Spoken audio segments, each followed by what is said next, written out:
Vamos lá. É um alerta. Perigosa. É um alerta feito pelo Irã. Irã alerta para inevitável expansão da guerra no Oriente Médio. Fala, Socorro. Amadeu, só lembrando que não é o primeiro alerta do Irã, só que esses alertas estão ficando cada vez mais frequentes nesse caldeirão em ebulição que se torna, né, que já se tornou o conflito Israel-Hamas. O medo agora mundial é da expansão desse conflito. Hoje foi publicada a informação pela agência de notícias do Irã que entre uma conversa entre dois ministros, os ministros das relações exteriores do Irã e do Catar, que conversaram e que chegaram à conclusão de que a expansão do conflito Hamas-Israel é inevitável diante da brutalidade dos ataques de Israel aos civis da Palestina. Eles disseram que vai ser inevitável a expansão desse conflito. Isso, palavras, segundo a agência de notícias do Irã, do ministro das Relações Exteriores do Irã, Hossein Amir. Eles discutiram, os dois países, como acabar com esses ataques brutais. Há poucos dias, no final do mês passado, foi o presidente do Irã que disse que, diante da brutalidade dos ataques, os países vizinhos, outros países, serão forçados a agir no conflito. Israel e o Hezbollah trocam diariamente ataques. Hezbollah ataca do sul do Líbano, Israel ataca do norte de Israel. E hoje as forças de defesa de Israel confirmaram que 2 aviões do Líbano caíram em solo israelense. Como caíram? Não deu mais detalhes. Esses ataques são diários entre o Hezbollah e entre Israel. Tem também o grupo de extremistas, o grupo de radicais do Iêmen, que é também, assim como o Hezbollah, é financiado pelo Irã, que continua atacando, que já lançou vários mísseis contra Israel. Esses mísseis não atingiram o solo israelense por causa do avançado sistema de defesa de Israel. E tem também ataques às tropas americanas no Oriente Médio. De acordo com números do Pentágono, desde o início da guerra, 7 de outubro, as forças americanas já tiveram 38 ataques de drones e de foguetes e 45 americanos ficaram feridos. Ontem também teve um ataque de um míssil que saiu do sul da Síria.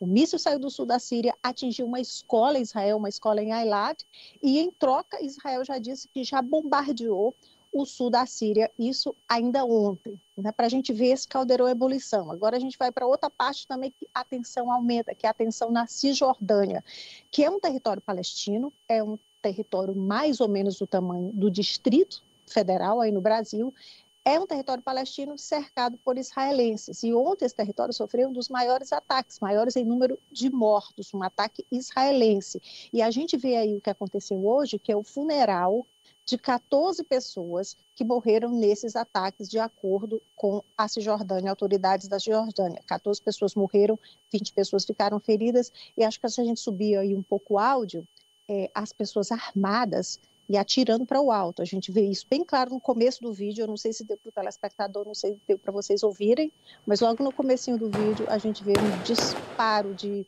Olha isso. Takbir! Allahu Akbar! Takbir! Allahu Akbar! Pois é, Amadeu, segundo as autoridades da Palestina, 178 pessoas já morreram desde o início da guerra de Israel com Hamas. Na Cisjordânia, 178 mortos desde o início da guerra. Agora, outro tópico de hoje, que são os hospitais. 3 hospitais, segundo o Ministério da Saúde de Gaza, que é controlado pelo Hamas, Israel cerca já 3 hospitais, seriam os 3 maiores hospitais da faixa de Gaza, inclusive o Hospital Al-Shifa, que é o maior. Há relatos de explosões nos 3 hospitais, a gente tem imagens aí de tanques israelenses já cercando um hospital, a imagem de um tanque israelense em um hospital infantil, também em Gaza, e as tropas israelenses estariam com alto-falante pedindo para quem não for funcionário, quem não for paciente, que desocupe, que saia e que vá para o sul de Gaza. Relatos de explosões, o Hamas, as autoridades da Palestina da faixa de Gaza disseram que foram 5 ataques ao maior hospital de Gaza desde ontem. Só em um dia foram mais de 5 ataques. Lembrando que Israel reforça que esse ataque é importante porque o comando-geral, seria o quartel-general do quartel-general do grupo Hamas, estaria instalado no subsolo do hospital, no subsolo do maior hospital de Gaza, por isso essa operação. E só para terminar, Amadeu, ontem eu comecei o programa falando dessa pausa, né? Seria uma pausa humanitária que os Estados Unidos anunciaram que Israel iria fazer. Israel havia concordado em fazer uma pausa de 4 horas por dia no norte de Gaza, que é uma região que Israel diz que já controla, mas parece que esqueceram de combinar com os israelenses. Lembrou daquela história de combinar com os russos, né? Porque o Israel não disse ainda quando vai começar essa pausa. Hoje, o primeiro-ministro Benjamin Netanyahu, explicar como seria essa pausa, disse, olha, vai ser uma pausa 1 hora aqui, outra hora acolá, vai ser uma pausa pequena, em locais isolados. Então, certo mesmo até agora, Amadeu, só promessa. E sem, assim, você não enxerga de nenhum dos dois lados, assim, qualquer indício de que eles querem parar, Ananias? É verdade, Amadeu, a intransigência é o que impera e o que a gente está vendo é essa escalada. Infelizmente, as notícias não são boas, são de uma escalada. E a Socorro traz para a gente agora a região também passando a ter este envolvimento com pessoas morrendo também, além da faixa de Gaza e de Israel de forma específica quando se iniciou o confronto. Ou seja, Amadeu, a gente vê que a ONU, sobretudo, tem falhado muito e a diplomacia dos países também. Socorro Sampaio, obrigado. Sextou? Sextou, Francis. Para mim já, para vocês mais tarde, né? Bom final de semana para todos e até segunda. Obrigado, Socorro, até segunda. Vamos ver então a manchete agora. A manchete da Nájila, ela traz um PIB de, eu não entendi, PIB de 6,5 bilhões, Farol. É dinheiro muito, é dinheiro nosso. PIB de 6,5 bilhões, é ali na divisa, doutor Farol. Quem tem divisa é Estado e a tem gente até, tem. olha só que tá dobrado, é double a manchete, olha, double, olha, ó. Vamos a... Lê direito, viu, conforme tá aí. Manchete da Nájila. Ceará resgata mapas para evitar que o Piauí recupere terras na divisa. O PIB dessa área de litígio é estimado em 6,5 bilhões de reais. Valdelúcio Barbosa.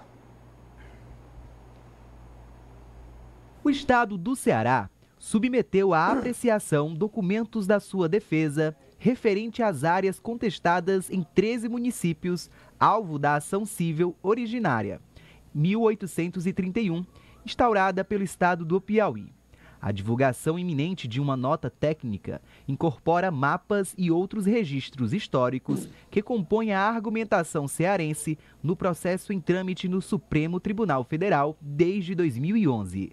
Esse levantamento resulta da atuação dos membros do grupo de trabalho incumbido de monitorar o desenrolar do processo. Os municípios em litígio contribuíram com 6,5 bilhões para o Produto Interno Bruto em 2020, representando 4% do PIB total do Ceará, conforme dados fornecidos pelo Instituto de Pesquisa e Estratégia Econômica do Ceará. A região objeto da disputa abriga aproximadamente 25 mil habitantes e possui uma extensão que equivale a mais de 2 vezes o território do município de São Paulo. O grupo de trabalho, liderado pela Procuradoria-Geral do Estado do Ceará, engloba representantes de diversas entidades. A relatoria da ação, proposta pelo governo piauiense em agosto de 2011, está sob a responsabilidade da ministra Carmen Lúcia. Segundo uma determinação da ministra, o Exército Brasileiro iniciou em 28 de agosto de 2023 uma perícia territorial no perímetro contestado. Os trabalhos de campo estão sendo acompanhados por peritos cearenses. O Piauí reivindica áreas em 13 municípios: Carnaubal, Crateús, Croatá, Granja, Guaraciaba do Norte, Ibiapina, Ipaporanga, Ipueiras, Poranga, São Benedito, Tianguá, Ubajara e Viçosa do Ceará. Entretanto, na perspectiva da Procuradoria-Geral do Ceará, o processo se concentra em 3 áreas específicas, totalizando cerca de 3.000 quilômetros quadrados. Procurado pela Rede Meio Norte, o procurador